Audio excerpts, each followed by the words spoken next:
ધારી તાલુકાના પરબડી ગામે રામજી મંદિરમાં બિરાજતા ઠાકોરજીને ધારીના ભક્તો દ્વારા ધારીના જીવન મુક્તેશ્વર મંદિર ખાતે લાવી 11 નિમિત્તે સ્નાન સંધ્યા તેમજ પ્રસાદનો કાર્યક્રમ યોજાયો।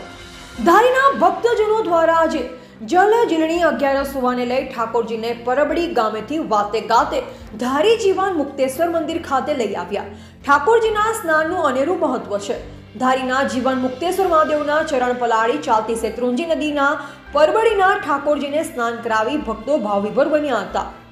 ઠાકોરજીના સ્નાન બાદ પૂજા અર્ચના તેમજ પ્રસાદીની પણ વ્યવસ્થા ઠાકોરજીના ભક્તજનો દ્વારા કરવામાં આવી હતી।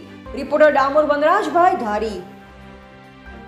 રોજ પરબડી મુકામના રામજી મંદિરના ઠાકોરજી જીવન મુક્તેશ્વર ખાતે 11નું સ્નાન કરવા પધારેલ હોય તેમાં અન્ય ભક્તો ભાઈઓ બહેનો નાના બાળકોએ ખૂબ આનંદ ઉલ્લાસથી ભગવાનને સ્નાન કરાવી આરતી પૂજન કરેલ અને ઉત્સાહથી આજના દિવસની ઉજવણી કરી ઠાકોરજીને શેત્રુંજી નદીમાં સ્નાન કરાવેલ।